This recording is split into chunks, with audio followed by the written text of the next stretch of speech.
आपको बताएं कि हिमाचल के ऊना जिले में चल रहे भाजपा के मंथन शिविर का आज दूसरा दिन है। आज प्रदेश कार्य समिति विभिन्न विषयों पर मंथन करेगी। इसमें संगठनात्मक गतिविधियों पर चर्चा के साथ साथ लोकसभा चुनाव 2024 का रोड मैप तैयार करने पर भी विचार किया जा रहा है। बैठक जिला भाजपा कार्यालय में चल रही है। भाजपा प्रदेश पदाधिकारी बैठक जो है वो यहां प्रदेश अध्यक्ष कहा जाए कि सुरेश कश्यप की अध्यक्षता में चल रही है ये बैठक, और इस बैठक में नेता प्रतिपक्ष जयराम ठाकुर, हिमाचल प्रभारी अविनाश राय खन्ना, सह प्रभारी संजय टंडन और पूर्व मुख्यमंत्री प्रोफेसर प्रेम कुमार धूमल जो है वो उपस्थित हैं। तो इस मीटिंग को लेकर भी जो है वो बहुत ज्यादा कहा जाए कि इस पर गौर किया जा रहा है, क्योंकि काफी ज्यादा अहम ये मीटिंग जो है वो हो जाती है, ये मंथन मीटिंग जो है वो हो जाती है। तो विजयपुरी जी हमारे साथ हैं, इस खबर पर जो है वो ज्यादा जानकारी सर आपसे लेंगे कि आखिर इस मीटिंग के क्या मायने हैं और आने वाले लोकसभा चुनाव और जो विधानसभा चुनाव गुजरे उसको लेकर ये मीटिंग कितनी ज्यादा अहम है।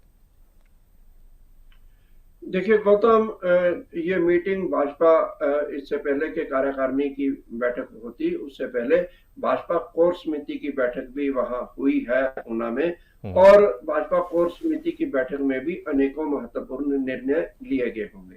पहले मैं आपको ये बताऊं कि इस मीटिंग में सबसे बड़ा पहलू ये है कि उन नेताओं कार्यकर्ताओं पर विचार मंथन करना जिन्होंने हाल ही में हुए विधानसभा चुनावों में भाजपा के खिलाफ काम किया, भाजपा को दगा दिया और भाजपा के लिए काली भेड़े साबित हुई। तो ऐसे लोगों को भाजपा से बाहर निकाला जा सकता है, और इसका संकेत पहले ही प्रदेश भाजपा अध्यक्ष भी दे चुके हैं और पूर्व मुख्यमंत्री जयराम ठाकुर भी दे चुके हैं कि किसी भी तरह से अनुशासनहीनता को बर्दाश्त नहीं किया जाएगा। तो मुझे लगता है कि कुछ लोगों पर गाज गिर सकती है। यह तो पहली बात थी। दूसरा मकसद इस बैठक का ये है कि भाजपा कार्य समिति चाहती है कि 2024 का जो है रोड मैप तैयार किया जाए।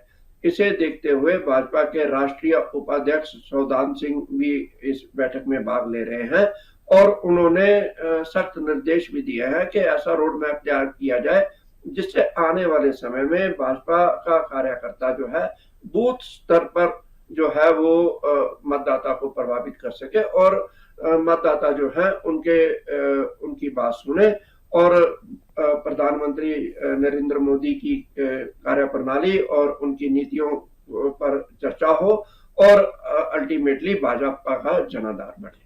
आपको लगता है सर कि अभी विधानसभा चुनाव हुए और बीजेपी को हिमाचल में हार का सामना करना पड़ा और अभी लोकसभा चुनाव की तैयारी में बीजेपी जुट गई है, तो परिणाम क्या बीजेपी के हक में हो सकते हैं, कांग्रेस के हक में हो सकते हैं, या मुकाबला जो है वो बहुत ज्यादा कड़ा रहेगा जैसे कि विधानसभा चुनाव में देखने को मिला? देखिए गौतम, चुनाव जो है वो कोई भी राजनीतिक दल जो है वो हल्के से नहीं लेता है।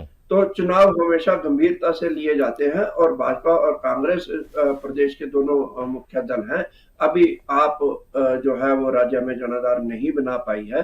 तो ऐसे में मैं ये कहूंगा कि आने वाले समय में भाजपा और कांग्रेस दोनों ही लोकसभा चुनावों की तैयारियों में जुट जाएंगे। जहां तक प्रश्न यह है कि लोकसभा चुनावों में होगा क्या। लोकसभा चुनावों के लिए अभी तक ये देखा जाता रहा है कि जो पार्टी सत्ता में होती है उसके पक्ष में जो है मतदाता जो है मतदान करता है, लेकिन यह हमेशा की परंपरा भी नहीं रही है, यह कई बार टूटी भी है।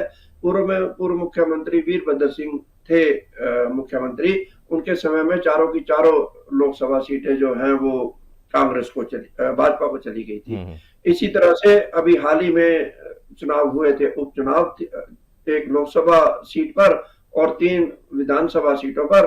तो ये इन उपचुनावों में के समय भाजपा जो है वो सत्ता में थी और ये सभी सीटें कांग्रेस की झोली में चली गई थी। तो ऐसे में यह कोई भी दल नहीं कह सकता कि उनके लिए रास्ता बड़ा आसान है। हाँ, भाजपा के लिए कुछ सीटों पर रास्ता जो है वो कठिन जरूर हो गया है। इसे किस प्रकार से इस चुनौती का सामना भाजपा करती है, शायद उसी के लिए ये भाजपा कार्य समिति ऊना में डटी हुई है और मंथन करेगी, और मंथन से शायद ऐसा निष्कर्ष निकाले और क्या खामियां रही और क्या उन्हें करना चाहिए, इस बात पर भाजपा पहुंच सकती है। शुक्रिया सर तमाम जानकारी के लिए। ये बात बहुत ज्यादा आवश्यक और बहुत ज्यादा जरूरी हो जाती है कि कोई भी पार्टी जो है वो किसी भी चुनाव को हल्के में ना ले, और ना ही कोई पार्टी जो है वो चुनावों को हल्के में लेती है। और खासकर जब कंपटीशन बीजेपी और कांग्रेस के बीच में हो, तब मुकाबला बहुत ज्यादा जो है वो कड़ा देखने को मिलता है, जैसा कि विधानसभा चुनाव में भी देखने को मिला। और अब जो है वो उम्मीद लोकसभा चुनाव की भी की जाती है कि मुकाबला कड़ा देखने को मिलेगा। तस्वीर क्या सामने आएगी, ये चुनाव के रिजल्ट जो है वो बताएंगे।